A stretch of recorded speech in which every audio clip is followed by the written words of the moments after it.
Vamos lá. Marcos 4. Sem perda de tempo, eu vou começar a ler.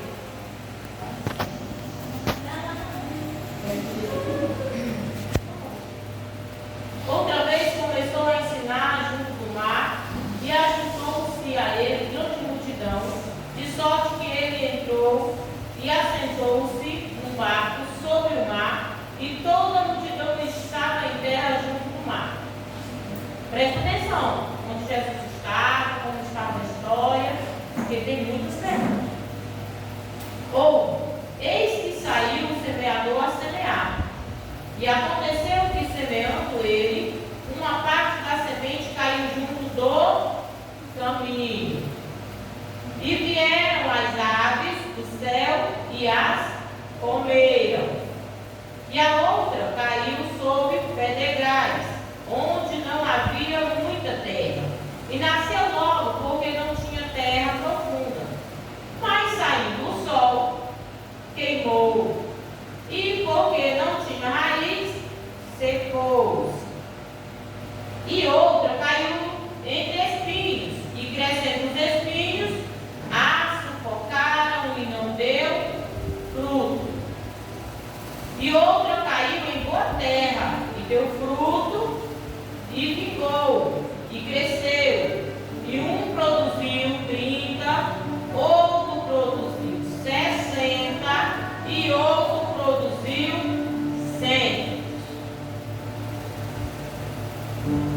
Vamos começar por aqui, depois passamos para o outro lado.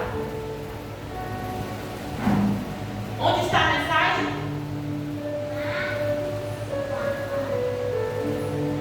Como é o nome da mensagem? Como é o nome da mensagem? Sei.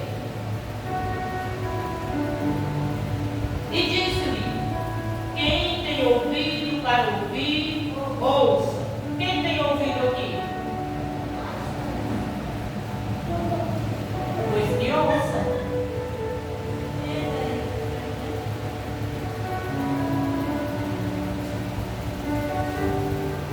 E quando se achou só, os que estavam junto dele, com os 12, interrogaram-no acerca da parábola. Alguém sabe o que é parábola?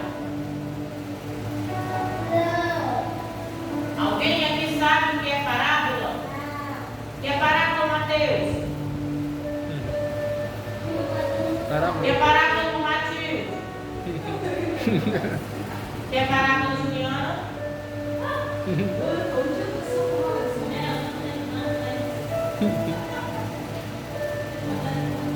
Que é parábola do Mamiche?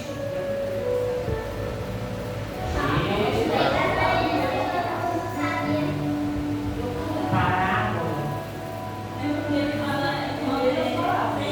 É como se fosse código, em comparação, certo? Fazendo comparações. Isso é parábola, tá? O que é parábola? Comparações. Isso, é como se fosse em códigos, certo? Aí diz: como os 12 interrogaram-no acerca da parábola e disse-lhe: a vós é dado saber os mistérios do reino de Deus, mas os que estão de fora, todas essas coisas se dizem por parábola. Interessante, né? Essa mensagem. Aí, por que ele dizia por parábola? Por que ele falava? Ele não falava claramente para todo mundo entender. Aí ele vai dar essa resposta agora. Ele diz: para que vendo, não vejam, e não percebam, e ouvindo, não ouçam, e não entendam, para que se não convertam e lhe sejam perdoados os pecados. Ou seja, o Senhor falava em comparação, porque só os escolhidos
dizendo.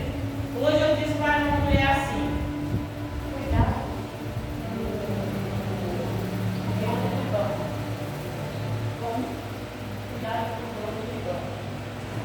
E ela ficou atrás de mim. E tu quer dizer com isso que eu não sei?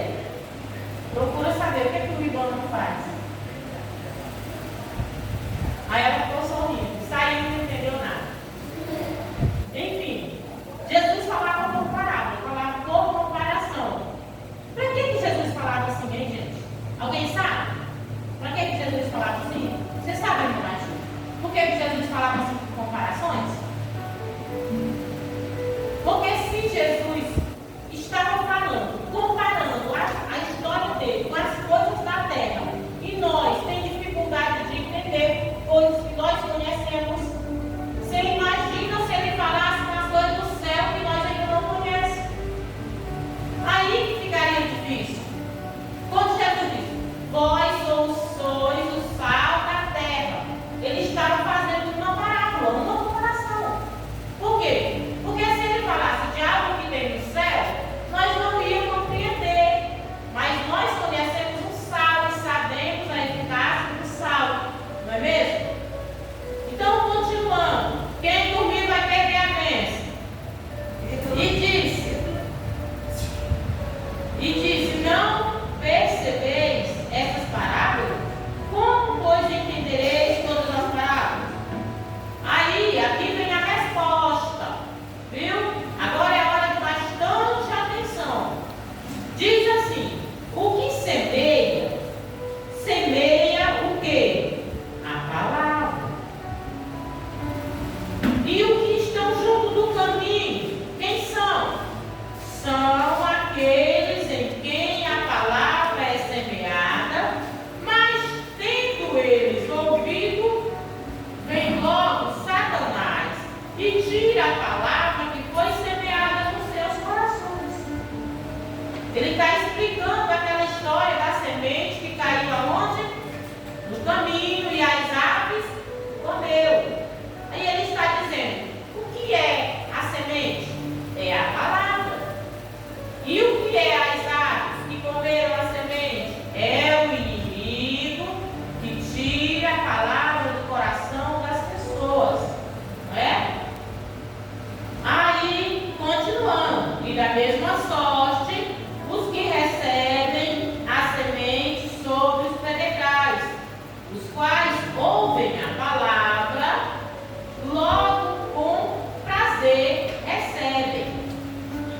Existem pessoas que ouvem o conselho, que ouvem a palavra, que dizem, eita, que hoje eu gostei daquele culto, do ensinamento foi bom, mas amanhã começa fazendo tudo errado de novo.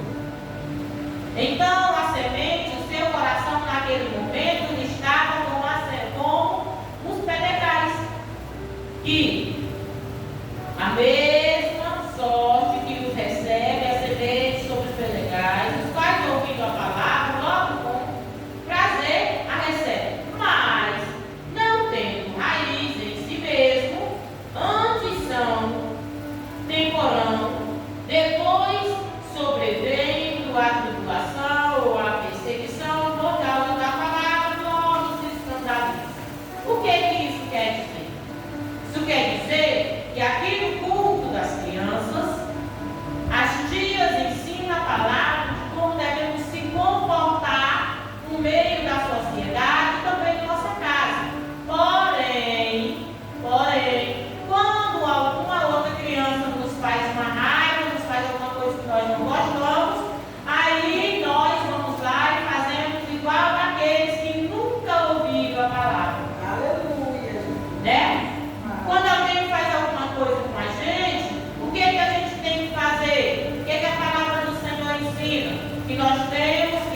frutífera.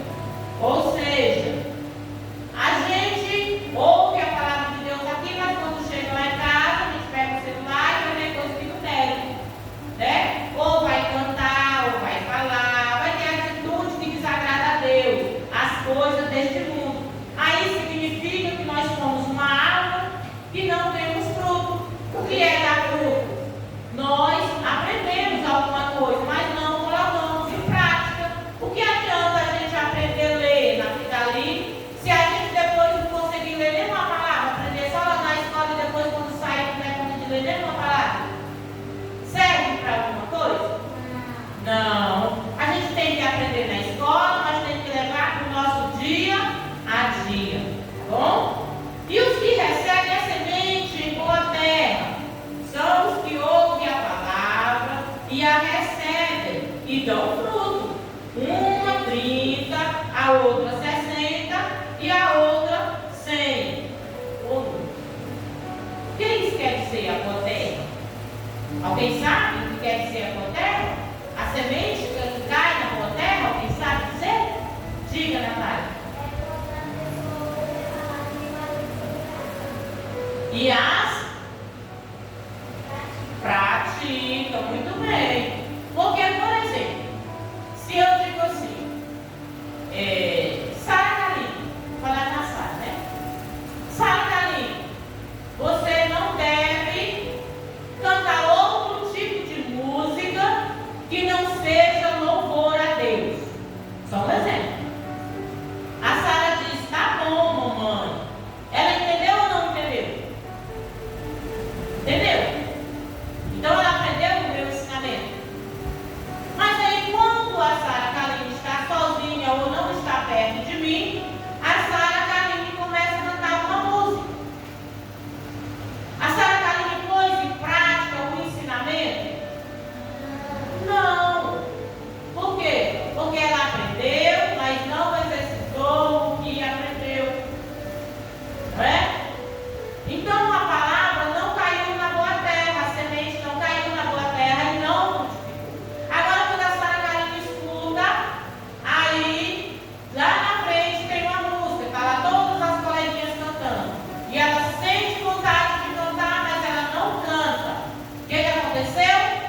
Aquela semente virou uma plantinha e deu fruto, porque ela ouviu, aprendeu e está praticando. E não é só a música, é qualquer coisa que nós já ouvimos dizer que não pode fazer e a gente vai lá e faz. Aí nós podemos ir lá explicar para as pessoas que estão cantando que eles não podem cantar a música? A gente pode ir lá? Pode? Pode ou não pode? Pode ou não pode? Pode ou não pode?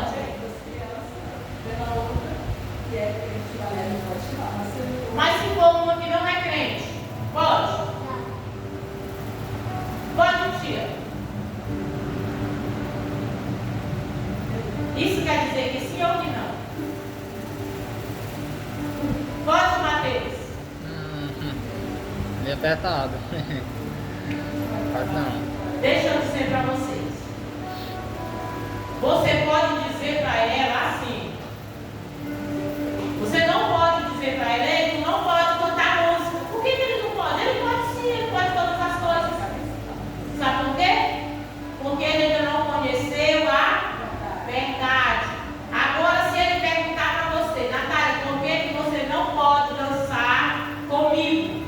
Aí você vai dizer, porque eu fiz um compromisso com o meu Deus e o meu Deus não gosta que eu dance. Como é esse compromisso? Só porque tu é crente? Não, não é só porque eu sou crente. Todo mundo é crente. Todos que acreditam em Deus é crente. O que é ser crente? Ser crente é crer, acreditar. Então todos que acreditam em Deus é crente. Mas nem todos que é crente fez um compromisso. O que é um compromisso? O compromisso é como se fosse um casamento.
respeitar, estar sempre juntinho, não brigar, não contrariar o outro, não entristecer o outro.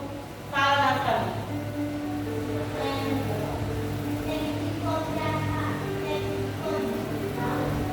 Tem que cumprir o que falou. O compromisso é isso. Cumprir o que falou. Por exemplo, se a tia Juliana tem o seu esposo e o seu esposo amanhece o dia, estão dentro de uma mesma casa, e ele amanhece o dia e não diz bom dia, não diz nada, sai lá de cara ruim, vai fazer as coisas dele e não fala nada com a irmã Juliana até de noite. Qual é a sensação que você sente? E você vai ficar quietinho ou você vai tentar chamar a atenção dele para saber o que está acontecendo? E com Deus também é desse jeito. Entendeu? Cada um age de uma maneira, não é mesmo? Deus, Ele fica esperando a gente. A gente já pensou, a gente amanhece o dia e passa o dia todinho sem falar com Deus. E Ele fica pensando, e agora, o que eu fiz? O que você tem que estar falando comigo hoje? Aí Ele vai chamar a nossa atenção para nós ir lá falar com Ele. Porque nós fizemos um compromisso. Então a terra boa é isso. É receber a palavra de Deus no nosso coração e praticar isso que nós aprendemos. Como que nós praticamos? Daquela maneira que a tia já tinha falado. Deixando de fazer as coisas que contrariam o nosso Deus. Ah, tia, mas dessa vez eu não consegui. Quando eu pensei que não já tinha feito. E agora? Tem remédio? Não tem remédio? Mateus, se a gente fizer uma coisa que a gente sabe que Deus não gosta, mas escapuliu, sem querer, sem perceber ou querendo mesmo, a gente não vigiou e fez. Tem remédio? Tem conselho? Acho que tem, deve ter. Qual é o conselho? Já vai pedir perdão, né? Pedir perdão. Quando a gente erra, a gente vai lá e pede perdão. Agora a Natália está bem aqui, eu vou lá e piso no pé da Natália. Eu sei que a Natália fez isso querendo. Aí a Natália vem e me pede perdão. Ô tia, desculpa por eu ter pisado no seu pé. Eu olho para a Natália e digo, tá bom, Natália, tá desculpada. A Natália vai. Depois a Natália volta de novo. Pisa novamente no meu pé. Eu já vou olhar para ela assim de canto de olho, né? Tia, me desculpa, pisei de novo. Tá bom, Natália, passa. Na mesma hora a Natália vem de novo e pisa no meu pé. Eu já vou dizer para ela, tá perdoada, leve, ou eu vou chamar a atenção dela? Chamar a atenção, vou dizer, Natália, presta mais atenção. Você já pisou várias vezes no meu pé, você não está me vendo aqui? Não faça isso não. Tia, mas me desculpa, tá bom, tá desculpado. E se ela continuar fazendo? O que vai acontecer? Eu irei me aborrecer com ela.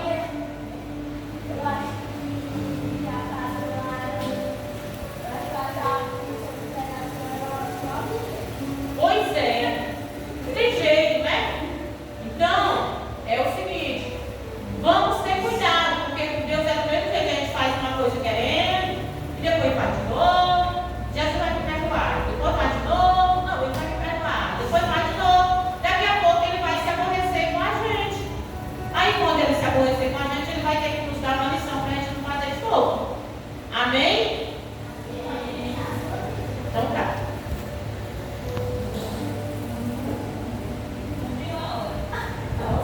Graças